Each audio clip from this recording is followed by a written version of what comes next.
ഒരു simple Java program create ചെയ്യുന്നത് എങ്ങനെയാണെന്നാണ് ഈ വീഡിയോയിലൂടെ ഡിസ്കസ് ചെയ്യുന്നത്. ഒരു ജാവ പ്രോഗ്രാം ക്രിയേറ്റ് ചെയ്യുന്നത് 3 സ്റ്റെപ്പ് പ്രോസസ്സ് വഴിയായിട്ടാണ്. First, create the Java source file, then compile the source file, after that run the program. ഇനി നമുക്ക് എങ്ങനെ ഒരു ജാവ സോഴ്സ് ഫയൽ ക്രിയേറ്റ് ചെയ്യാമെന്ന് നോക്കാം. അതായത് ഏതെങ്കിലും ഒരു ടെക്സ്റ്റ് എഡിറ്റർ യൂസ് ചെയ്ത്, നോട്ട് പാഡ് പോലുള്ള ഏതെങ്കിലും ഒരു ടെക്സ്റ്റ് എഡിറ്റർ യൂസ് ചെയ്ത് നിങ്ങൾക്ക് ജാവ സോഴ്സ് ഫയൽ ക്രിയേറ്റ് ചെയ്യാവുന്നതാണ്. അല്ലെങ്കിൽ ഏതെങ്കിലും IDE, എക്ലിപ്സ്, നെറ്റ്ബീൻസ് തുടങ്ങി ഏതെങ്കിലും IDE ഇങ്ങനെ ജാവ സോഴ്സ് ഫയൽ ക്രിയേറ്റ് ചെയ്യാൻ വേണ്ടിയിട്ട് യൂസ് ചെയ്യാം. ഇങ്ങനെ ക്രിയേറ്റ് ചെയ്യുന്ന സോഴ്സ് ഫയലിന് .java എക്സ്റ്റൻഷൻ കൊടുത്ത് സേവ് ചെയ്യണം. ജാവ ഒരു ഫുള്ളി ഒബ്ജക്റ്റ് ഓറിയൻറ്റഡ് ലാംഗ്വേജ് ആണ്. അതായത് ജാവയിൽ എന്ത് സോഴ്സ് കോഡ് എഴുതിയാലും അതെല്ലാം ഒരു ക്ലാസ്സിനുള്ളിലായിരിക്കും എഴുതേണ്ടത്. ജാവ ഫയൽ ക്രിയേറ്റ് ചെയ്യുമ്പോൾ നിങ്ങളുടെ മെയിൻ ക്ലാസ്സിൻ്റെ സെയിം നെയിം ആയിരിക്കണം ഈ സോഴ്സ് ഫയലിനും കൊടുക്കേണ്ടത്. മെയിൻ ക്ലാസ് എന്ന് പറഞ്ഞാൽ മെയിൻ മെത്തേഡ് എഴുതുന്ന ക്ലാസ് ഏതാണോ അതിനെയാണ് മെയിൻ ക്ലാസ് എന്ന് പറയുന്നത്.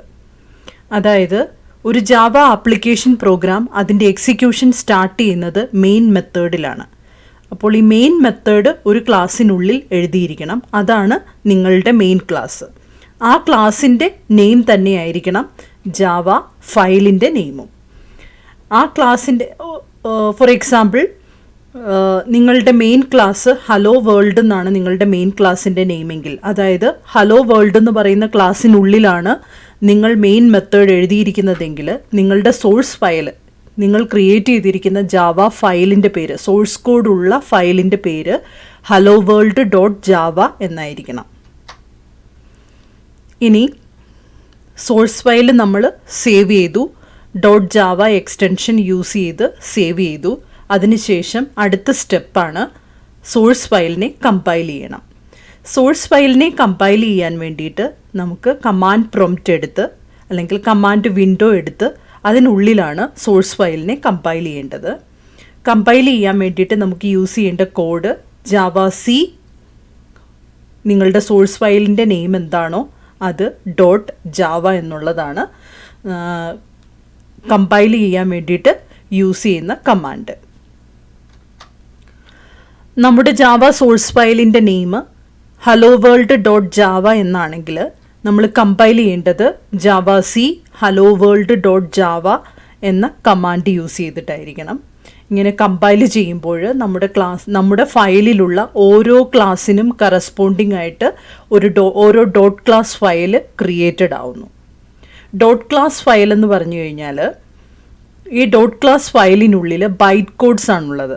ബൈറ്റ് കോഡ്സ് എന്ന് പറഞ്ഞാൽ intermediate code, platform independent intermediate കോഡാണ്. ഈ കോഡ് എടുത്താണ് JVM എക്സിക്യൂട്ട് ചെയ്യുന്നത്. നമ്മുടെ ഫയലിനുള്ളിൽ ഒരു ക്ലാസ് മാത്രമല്ല ഒന്നിലധികം ക്ലാസ്സുകൾ ഉണ്ടാവാം. ഓരോ ക്ലാസ്സിനും കറസ്പോണ്ടിങ് ആയിട്ട് ഡോട്ട് ക്ലാസ് ഫയൽ ഉണ്ടാകുന്നുണ്ട് എന്നുള്ള കാര്യമാണ് പ്രത്യേകം നോട്ട് ചെയ്യേണ്ടത്. ഇനി ഈ ബൈറ്റ് കോഡ്സിൻ്റെ ഈ ക്ലാസ് ഫയലിനുള്ളിലാണ് ബൈറ്റ് കോഡ്സ് ഉള്ളത്. ബൈറ്റ് കോഡ്സിൻ്റെ പ്രസൻസ് കൊണ്ടാണ് ജാവയെ പ്ലാറ്റ്ഫോം ഇൻഡിപെൻഡൻറ്റ് ലാംഗ്വേജ് ആണെന്ന് പറയുന്നത്. അടുത്ത സ്റ്റെപ്പ് പ്രോഗ്രാം റൺ ചെയ്യുക എന്നുള്ളതാണ്. നമ്മൾ കണ്ടു നമ്മുടെ ഫയലിലെ ഓരോ ക്ലാസ്സിനും കറസ്പോണ്ടിങ് ഡോട്ട് ക്ലാസ് ഫയൽ ഉണ്ടാവും. പക്ഷേ നമ്മൾ റൺ ചെയ്യേണ്ടത് ഏത് ക്ലാസ്സിലാണോ മെയിൻ മെത്തേഡ് എഴുതിയിരിക്കുന്നത് ആ ക്ലാസ്സിൻ്റെ, അതായത് നമ്മുടെ മെയിൻ ക്ലാസ്സിൻ്റെ കറസ്പോണ്ടിങ് ആയിട്ടുള്ള ഡോട്ട് ക്ലാസ് ഫയലാണ് നമ്മൾ റൺ ചെയ്യേണ്ടത്. അപ്പോൾ നമ്മൾ നമ്മുടെ ഫയൽ സേവ് ചെയ്തിരിക്കുന്നത് ആ മെയിൻ ക്ലാസ്സിൻ്റെ പേരിലാണ്. അതുകൊണ്ട് നമുക്ക് ഈസി ആയിട്ട് ഓർത്തിരിക്കാൻ പറ്റും നമ്മുടെ മെയിൻ ക്ലാസ് ഏതാണെന്നുള്ളത്. അപ്പം ആ പേരിലുള്ള ഡോട്ട് ക്ലാസ് ഫയൽ എടുത്ത് നമ്മൾ റൺ ചെയ്യണം. റൺ ചെയ്യാൻ യൂസ് ചെയ്യേണ്ട കമാൻഡ് ജാവ ഫയൽ നെയിം. ഇനി നമ്മുടെ മെയിൻ ക്ലാസ് ഹലോ വേൾഡ് എന്നായതുകൊണ്ട് നമ്മൾ റൺ ചെയ്യുമ്പോൾ ജാവ ഹലോ വേൾഡ് എന്ന് റൺ ചെയ്യുക. ഇങ്ങനെ റൺ ചെയ്യുമ്പോൾ ജാവ ആപ്ലിക്കേഷൻ ലോഞ്ചർ ഈ ക്ലാസ് ഫയല് JVMന് എക്സിക്യൂഷന് വേണ്ടി കൊടുക്കും. അപ്പോൾ നമ്മുടെ ക്ലാസ് മെമ്മറിയിലേക്ക് ലോഡാവും. അതുപോലെ ആ ക്ലാസ്സിനുള്ളിൽ റെഫർ ചെയ്തിരിക്കുന്ന എല്ലാ ക്ലാസ്സും മെമ്മറിയിലേക്ക് ലോഡാവും. എക്ലിപ്സ് IDE യൂസ് ചെയ്തിട്ടാണ് ഞാനിവിടെ ജാവ സോഴ്സ് ഫയൽ ക്രിയേറ്റ് ചെയ്യുന്നത്. ഇൻ്റർനെറ്റിൽ നിന്നും നിങ്ങൾക്ക് എക്ലിപ്സ് IDE ഡൗൺലോഡ് ചെയ്യാവുന്നതാണ്. ഈ IDE ഓപ്പൺ ചെയ്യുമ്പോൾ അതിനകത്ത് പല മെനൂസ് കാണാവുന്നതാണ്. അതിൽ ഫയൽ മെനുവിൽ ക്ലിക്ക് ചെയ്ത് ന്യൂ ഓപ്ഷൻ എടുക്കുക. അതിനകത്ത് ജാവ പ്രോജക്റ്റ് ചൂസ് ചെയ്യുക. അവിടെ ഒരു പ്രോജക്റ്റ് നെയിം ചോദിക്കുന്നുണ്ട്. അതായത് നമ്മൾ ഒരു പുതിയ പ്രോജക്റ്റ് ക്രിയേറ്റ് ചെയ്ത് ആ പ്രോജക്റ്റിൻ്റെ അണ്ടറിലാണ് നമ്മുടെ പ്രോഗ്രാംസ് എല്ലാം സേവ് ചെയ്യുന്നത്. അപ്പോൾ പ്രോജക്റ്റിന് നെയിം കൊടുക്കുക. My first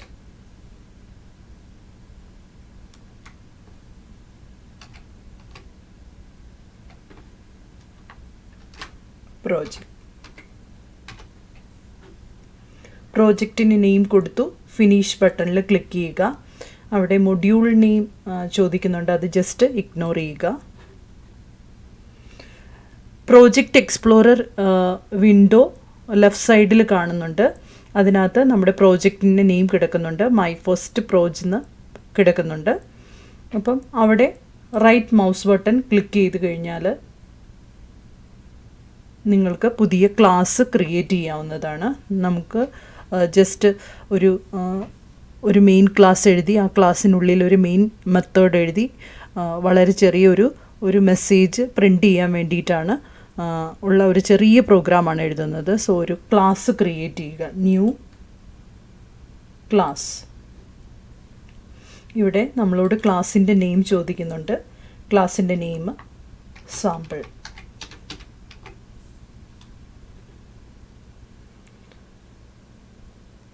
finish button click ചെയ്യുക.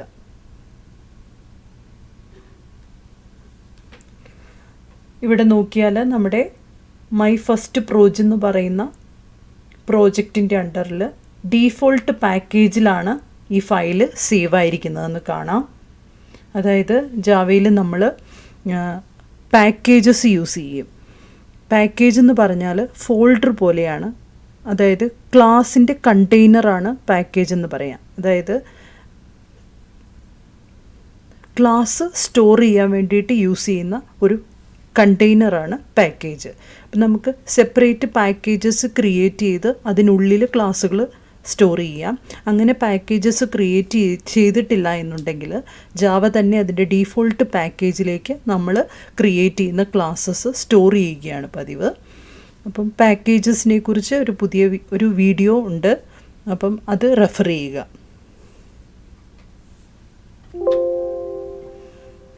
ഇവിടെ ഒരു ക്ലാസ് ക്രിയേറ്റഡ് ആയിട്ടുണ്ട്. ക്ലാസിൻ്റെ പേര് സാമ്പിൾ എന്നാണ്. ക്ലാസ്സിന് നെയിം കൊടുക്കുമ്പോൾ എപ്പോഴും ഫസ്റ്റ് ലെറ്റർ ക്യാപിറ്റൽ ലെറ്റർ ആയിരിക്കണം. 2 വേർഡ്സ് ചേർന്നാണ് ക്ലാസ് നെയിം എങ്കിൽ ഓരോ വേർഡിൻ്റെയും ഫസ്റ്റ് ലെറ്റർ ക്യാപിറ്റൽ ലെറ്റർ ആയിരിക്കണം. ഇനി ക്ലാസ് കീവേഡ് യൂസ് ചെയ്തിട്ടാണ് ക്ലാസ് ഡിക്ലെയർ ചെയ്യേണ്ടത്. ക്ലാസ് കീവേഡിന് തൊട്ട് മുമ്പ് മറ്റൊരു കീവേഡുണ്ട്, പബ്ലിക്. പബ്ലിക്കിനെ ആക്സസ് സ്പെസിഫയർ എന്ന് പറയും. അതായത് സാമ്പിൾ എന്ന് പറയുന്ന ക്ലാസിൻ്റെ ആക്സസ് ഈ പ്രോഗ്രാമിൻ്റെ ഏതൊക്കെ ഭാഗങ്ങളിലുണ്ട് എന്ന് ഇൻഡിക്കേറ്റ് ചെയ്യുന്നതിന് വേണ്ടിയിട്ടാണ് ആക്സസ് സ്പെസിഫയറായ പബ്ലിക് കൊടുത്തിരിക്കുന്നത്. അതായത് സാമ്പിൾ ക്ലാസ് ഔട്ട്സൈഡ് കോഡിന് ആക്സസിബിൾ ആണ്. അതാണ് പബ്ലിക് കൊണ്ട് ഇൻഡിക്കേറ്റ് ചെയ്യുന്നത്. ക്ലാസിൻ്റെ ബിഗിനിങ് ഇൻഡിക്കേറ്റ് ചെയ്യാൻ വേണ്ടിയിട്ട് ഇവിടെ ഒരു ഓപ്പണിംഗ് കർലി ബ്രേസ് കൊടുത്തിട്ടുണ്ട്. ക്ലാസിൻ്റെ എൻഡ് കാണിക്കാൻ ക്ലോസിംഗ് കർലി ബ്രേസും കൊടുത്തിട്ടുണ്ട്. ക്ലാസ്സിനുള്ളിലെ കണ്ടൻറ്റ് ഈ ഓപ്പണിംഗ് കർലി ബ്രേസിനും ക്ലോസിംഗ് കർലി ബ്രേസിനും ഇൻ ബിറ്റ്വീനാണ് എഴുതേണ്ടത്. ഒരു ക്ലാസ്സിനുള്ളിൽ 2 ടൈപ്പ് മെമ്പേഴ്സാണുള്ളത്. ഡേറ്റ ഉണ്ടാവും, ഈ ഡേറ്റ യൂസ് ചെയ്യുന്ന ആക്ടിവിറ്റീസ് അല്ലെങ്കിൽ ഈ ഡേറ്റ യൂസ് ചെയ്തിട്ടുള്ള മെമ്പർ ഫങ്ഷൻസ് ഉണ്ടാവും. അപ്പോൾ ഡേറ്റ മെമ്പേഴ്സ് ഉണ്ട്, മെമ്പർ ഫങ്ഷൻസ് അല്ലെങ്കിൽ മെത്തേഡ്സ് ഉണ്ടാവും. നമ്മളിവിടെ വളരെ സിമ്പിളായിട്ടുള്ള ഒരു പ്രോഗ്രാമാണ് എഴുതുന്നത്. അതുകൊണ്ട് ഒരു മെമ്പർ ഫങ്ഷൻ അല്ലെങ്കിൽ മെത്തേഡ് മാത്രമാണ് എഴുതുന്നത്. നമ്മുടെ മെത്തേഡിൻ്റെ പേര് മെയിൻ എന്നാണ്. സാമ്പിൾ ക്ലാസ്സിനുള്ളിൽ ഒരു മെയിൻ മെത്തേഡ് മാത്രം എഴുതുന്നു. ഒരു ജാവ ആപ്ലിക്കേഷൻ പ്രോഗ്രാം അതിൻ്റെ എക്സിക്യൂഷൻ സ്റ്റാർട്ട് ചെയ്യുന്നത് എപ്പോഴും മെയിൻ മെത്തേഡിനകത്തായിരിക്കും. അപ്പം നമ്മൾ എപ്പോഴും ഒരു മെയിൻ മെത്തേഡ് ഒരു ക്ലാസ്സിനുള്ളിൽ എഴുതിയിരിക്കണം.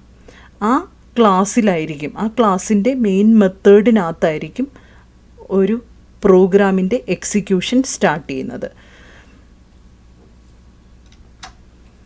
ഇങ്ങനെ മെയിൻ മെത്തേഡുള്ള ക്ലാസ്സിനെയാണ് മെയിൻ ക്ലാസ് എന്ന് പറയുന്നത്. ആ ക്ലാസ്സിൻ്റെ പേരിലായിരിക്കണം ആ ഫയൽ സേവ് ചെയ്യേണ്ടത്. ഇവിടെ നമ്മൾ ഒരു ക്ലാസ് മാത്രമാണ് എഴുതുന്നത്. ആ ക്ലാസ്സിനുള്ളിൽ മെയിൻ മെത്തേഡ് എഴുതും. അപ്പോൾ നമ്മുടെ മെയിൻ ക്ലാസ്സാണ് സാമ്പിൾ ഡോട്ട് ജാവ എന്നായിരിക്കണം ഈ ഫയലിൻ്റെ പേര്. നമ്മുടെ ക്ലാസ്സിനുള്ളിൽ മെയിൻ മെത്തേഡ് എഴുതിയിട്ടുണ്ട്. മെയിൻ മെത്തേഡിന് ഒരു സിൻടാക്സ് ഉണ്ട്. അതായത് public static void main off string arg of. ഇങ്ങനെ വേണം മെയിൻ മെത്തേഡ് എഴുതാനായിട്ട്. അതായത് ഇങ്ങനെ എഴുതിയില്ല എന്നുണ്ടെങ്കിൽ നിങ്ങൾക്ക് ക്ലാസ് എക്സിക്യൂട്ട് ചെയ്യാൻ നേരത്ത് മെയിൻ മെത്തേഡ് ഇല്ല എന്ന് പറഞ്ഞ് എറർ കാണിക്കും. ഇനി ഓരോ കീവേഡും എന്താണ് ഇൻഡിക്കേറ്റ് ചെയ്യുന്നതെന്ന് നമുക്ക് നോക്കാം.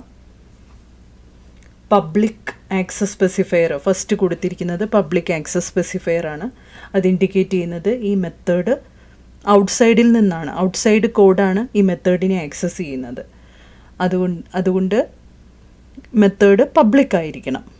അതിൻ്റെ ആക്സസ് പബ്ലിക് ആണെന്നാണ് പബ്ലിക് ആക്സസ് സ്പെസിഫയർ കൊണ്ട് ഇൻഡിക്കേറ്റ് ചെയ്യുന്നത്. ഇനി സ്റ്റാറ്റിക് കീവേഡ് ഇൻഡിക്കേറ്റ് ചെയ്യുന്നത് മെയിൻ മെത്തേഡിനെ ഔട്ട്സൈഡിൽ നിന്ന് ജാവ ആപ്ലിക്കേഷൻ ലോഞ്ചർ മെയിൻ മെത്തേഡിനെ ഇൻവോക്ക് ചെയ്യുമ്പോൾ സാമ്പിൾ ക്ലാസ്സിൻ്റെ ഒബ്ജക്റ്റ് ക്രിയേറ്റ് ചെയ്യേണ്ട ആവശ്യമില്ല. സാമ്പിൾ ഡോട്ട് മെയിൻ എന്ന് ആക്സസ് ചെയ്യാൻ സാധിക്കും. അതിനു വേണ്ടിയിട്ടാണ് മെയിൻ മെത്തേഡിനെ സ്റ്റാറ്റിക്കായിട്ട് ഡിക്ലെയർ ചെയ്തിരിക്കുന്നത്. നമ്മൾ ഓൾറെഡി കണ്ടു, ഒരു ആപ്ലിക്കേഷൻ പ്രോഗ്രാം അതിൻ്റെ എക്സിക്യൂഷൻ സ്റ്റാർട്ട് ചെയ്യുന്നത് മെയിൻ മെത്തേഡിലാണ്. നമ്മൾ കമാൻഡ് പ്രോംപ്റ്റിൽ നിന്ന് Java application launcher Java sample എന്ന് കൊടുത്ത് നമ്മൾ പ്രോഗ്രാം റൺ ചെയ്യുമ്പോൾ ഓട്ടോമാറ്റിക്കലി സാമ്പിൾ ക്ലാസ്സിലുള്ള മെയിൻ മെത്തേഡ് എക്സിക്യൂട്ട് ചെയ്യും എന്ന് നമ്മൾ കണ്ടതാണ്. അപ്പം അങ്ങനെ മെയിൻ മെത്തേഡിനെ JVM എക്സിക്യൂട്ട് ചെയ്യണമെങ്കിൽ മെയിൻ മെത്തേഡ് സ്റ്റാറ്റിക് ആയിരിക്കണം. അതായത് നമ്മൾ സാമ്പിൾ ക്ലാസ്സിൻ്റെ ഒബ്ജക്റ്റ് ക്രിയേറ്റ് ചെയ്യുന്നില്ല. ഒബ്ജക്റ്റ് എക്സിസ്റ്റ് ആവുന്നതിന് മുമ്പ് തന്നെ മെയിൻ മെത്തേഡിനെ മെമ്മറിയിലേക്ക് ലോഡ് ചെയ്ത് അത് എക്സിക്യൂട്ട് ചെയ്യണം. അങ്ങനെ മെയിൻ മെത്തേഡ് എക്സിക്യൂട്ട് ചെയ്യണമെങ്കിൽ മെയിൻ മെത്തേഡിനെ സ്റ്റാറ്റിക്കായിട്ട് ഡിക്ലെയർ ചെയ്തിരിക്കണം. അടുത്ത കീവേഡ് നോക്കിയാൽ വോയിഡ് എന്നാണ് കൊടുത്തിരിക്കുന്നത്. അതായത് ഒരു മെത്തേഡിനെ അതിനെ കോൾ ചെയ്യുന്നിടത്തേക്ക് വാല്യൂസ് റിട്ടേൺ ചെയ്യാൻ സാധിക്കും. അതുപോലെ മെത്തേഡിനകത്തേക്ക് വാല്യൂസ് അതിനെ കോൾ ചെയ്യുന്നിടത്തു നിന്നും മെത്തേഡിനുള്ളിലേക്ക് വാല്യൂസ് സെൻഡ് ചെയ്യാൻ സാധിക്കും. അതുപോലെ തന്നെ മെത്തേഡിന് അതിനെ കോൾ ചെയ്യുന്നിടത്തേക്ക് വാല്യൂസ് സെൻഡ് ചെയ്യാനും സാധിക്കും. വോയിഡ് എന്ന് പറഞ്ഞാൽ മെയിനിനെ ഇൻവോക്ക് ചെയ്യുന്നിടത്തേക്ക് മെയിൻ മെത്തേഡ് വാല്യൂസ് ഒന്നും റിട്ടേൺ ചെയ്യുന്നില്ല എന്നാണ് കാണിക്കുന്നത്. നോ റിട്ടേൺ വാല്യൂ, അതാണ് വോയിഡ് കൊണ്ട് ഇൻഡിക്കേറ്റ് ചെയ്യുന്നത്. ഇനി മെയിൻ എന്നാണ് ഈ മെത്തേഡിൻ്റെ പേര്. അത് സ്മോൾ ലെറ്ററിൽ തന്നെ കൊടുക്കണം. ക്യാപിറ്റൽ ലെറ്ററിൽ നമ്മൾ കൊടുത്തു കഴിഞ്ഞാൽ മെയിൻ മെത്തേഡ് ഇല്ല എന്ന് എറർ കാണിക്കും. സാമ്പിൾ ക്ലാസ്സിൽ മെയിൻ മെത്തേഡ് ഇല്ല എന്ന് എറർ കാണിക്കും. ഇനി ഒരു പാരന്തസിസ് ഉണ്ട്. ഈ പാരന്തസിസിന് ഉള്ളിൽ സ്ട്രിങ് ARG ഓഫ് എന്ന് കൊടുത്തിട്ടുണ്ട്. മെയിൻ മെത്തേഡിനെ ഇൻവോക്ക് ചെയ്യുമ്പോൾ മെയിനിനുള്ളിലേക്ക് പാസ് ചെയ്യുന്ന വാല്യൂസ്, കമാൻഡ് ലൈൻ വഴി പാസ് ചെയ്യുന്ന വാല്യൂസ് ഈ പാരന്തസിസിനുള്ളിലേക്കാണ് വരുന്നത്. ഇങ്ങനെ വരുന്ന വാല്യൂസ് സ്ട്രിങ് അറേ ആണ് വരുന്നത്. അറേ എന്ന് പറഞ്ഞാൽ ഒരു ഗ്രൂപ്പ് ഓഫ് വാല്യൂസ്. അറേനെ ഇൻഡിക്കേറ്റ് ചെയ്യുന്നതിന് വേണ്ടിയിട്ടാണ് ഇവിടെ സ്ക്വയർ ബ്രാക്കറ്റ് കൊടുത്തിരിക്കുന്നത്. ഇനി ആർഗ് എന്ന് പറയുന്നത് ഈ വരുന്ന വാല്യൂസ് അക്സെപ്റ്റ് ചെയ്ത് വെക്കാൻ ഒരു അറേ വേരിയബിൾ വേണം. ആ വേരിയബിളിൻ്റെ നെയിമാണ് ആർഗ്. അത് നിങ്ങൾക്ക് ഇഷ്ടമുള്ള വേരിയബിൾ നെയിം കൊടുക്കാവുന്നതാണ്. ഇനി ഈ വരുന്ന വാല്യൂസ് സ്ട്രിങ് ടൈപ്പാണ്. സ്ട്രിങ് എന്ന് പറയുന്നത് ഒരു പ്രീ ഡിഫൈൻഡ് ക്ലാസ് ആണ്. ആ ക്ലാസ്സിൻ്റെ ഒബ്ജക്ട്സ് ആണ് വരുന്നത്. അപ്പം പ്രീ ഡിഫൈൻഡ് ക്ലാസ് ആയതുകൊണ്ട് അത് എസ് ക്യാപിറ്റലിലാണ് കൊടുത്തിരിക്കുന്നത്. എല്ലാ ക്ലാസ്സിൻ്റെ നെയിമും ഫസ്റ്റ് ലെറ്റർ ക്യാപിറ്റൽ ആയിരിക്കണം. അപ്പോൾ പ്രീ ഡിഫൈൻഡ് ക്ലാസ് ആണ് സ്ട്രിങ്. സോ അതിൻ്റെ ഫസ്റ്റ് ലെറ്റർ ക്യാപിറ്റൽ ലെറ്റർ ആണ്. സ്ട്രിങ് ടൈപ്പ് അറേയാണ്. അറേ ഓഫ് വാല്യൂസ് ആണ് ഈ മെയിനകത്തേക്ക് നമുക്ക് പാസ് ചെയ്യാൻ സാധിക്കുന്നത്. അതിനെ അക്സെപ്റ്റ് ചെയ്യുന്നതിന് വേണ്ടിയിട്ടാണ് പാരന്തസിസിനുള്ളിൽ ഇങ്ങനെ സ്ട്രിങ് ARG ഓഫ് അല്ലെങ്കിൽ സ്ട്രിങ് എന്തെങ്കിലും വേരിയബിൾ നെയിം ഓഫ് എന്ന് കൊടുക്കുന്നത്. ഇനി ആ ഈ മെത്തേഡിനുള്ളിൽ മെയിൻ മെത്തേഡിനുള്ളിലാണ് നമ്മൾ എന്താണോ ചെയ്യാൻ ഉദ്ദേശിക്കുന്നത് ആ കാര്യങ്ങൾ എഴുതുന്നത്. അത് ഈ ഓപ്പണിംഗ് കർലി ബ്രേസിനും ക്ലോസിംഗ് കർലി ബ്രേസിനും ഉള്ളിലാണ് എഴുതേണ്ടത്. ഇവിടെ മെയിൻ മെത്തേഡിനുള്ളിൽ ജസ്റ്റ് ഒരു മെസ്സേജ് പ്രിൻ്റ് ചെയ്യുന്നതിനുള്ള കോഡാണ് കൊടുത്തിരിക്കുന്നത്. system.out.println of welcome.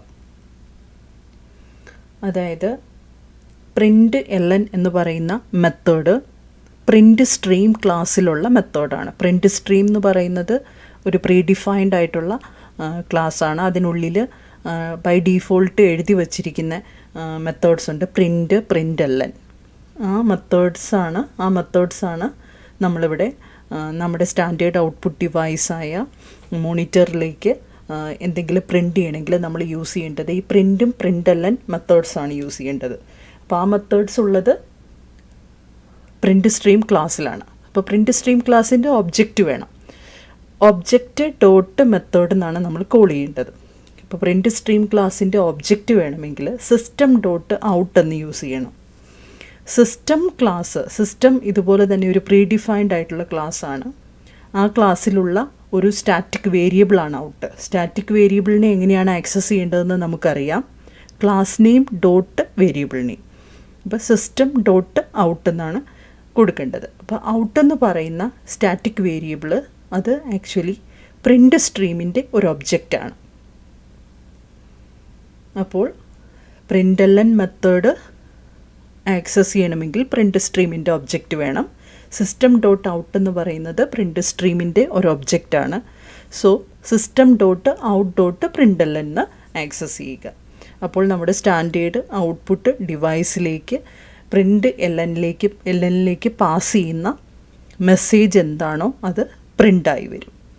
നമ്മളിവിടെ വെൽക്കം എന്ന് പറയുന്ന മെസ്സേജ്, അതിനകത്ത് നമ്മൾ പാസ് ചെയ്യേണ്ടത് മെസ്സേജ് ഒരു സ്ട്രിങ് ആയിട്ടാണ് പാസ് ചെയ്യേണ്ടത്. അതുകൊണ്ടാണ് അത് ഡബിൾ കോട്ടിൽ കൊടുത്തിരിക്കുന്നത്. വെൽക്കം എന്ന് പറയുന്ന മെസ്സേജ് പ്രിൻ്റ് മെത്തേഡിലേക്ക് നമ്മൾ സെൻഡ് ചെയ്യുകയാണ്. ആ മെസ്സേജ് നമ്മുടെ സ്റ്റാൻഡേർഡ് ഔട്ട്പുട്ട് ഡിവൈസിൽ പ്രിൻ്റ് ആവും. വെൽക്കം എന്ന് പ്രിൻ്റ് ചെയ്തതിന് ശേഷം നെക്സ്റ്റ് ലൈനിലേക്ക് കഴ്സർ മൂവ് ചെയ്യുന്നതായിരിക്കും. അതുകൊണ്ടാണ് പ്രിൻ്റ് ലൈൻ പാരന്തസിസിൽ കൊടുത്തിരിക്കുന്ന മെസ്സേജ് പ്രിൻ്റ് ചെയ്തതിന് ശേഷം ന്യൂ ലൈനിലേക്ക് ഇറങ്ങിയാണ് കഴ്സർ നിൽക്കുക. ഇനി പ്രിൻ്റ് കൊടുക്കാം. പ്രിൻ്റ് മെത്തേഡ് എന്ന് പറയുമ്പം ന്യൂ ലൈൻ പ്രിൻ്റ് ചെയ്യില്ല. അതാണ് പ്രിൻ്റും പ്രിൻ്റ് തമ്മിലുള്ള ഡിഫറൻസ്.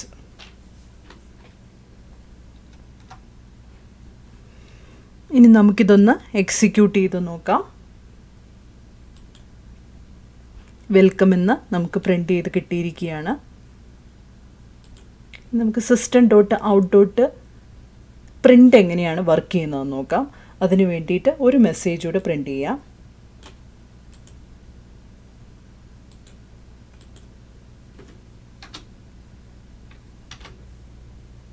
രണ്ട് വെൽക്കം മെസ്സേജസ് ആണ് കൊടുത്തിരിക്കുന്നത്. പ്രിൻ്റ് എല്ലാം യൂസ് ചെയ്ത് നമ്മൾ ഈ മെസ്സേജ് പ്രിൻ്റ് ചെയ്യുമ്പം എങ്ങനെ ഔട്ട്പുട്ട് വരുന്നതെന്ന് കാണാം. Welcome welcome. നെക്സ്റ്റ് ലൈനിലാണ് അടുത്ത വെൽക്കം വന്നിരിക്കുന്നത്. ഇനി പ്രിൻ്റാണ് കൊടുക്കുന്നതെങ്കിൽ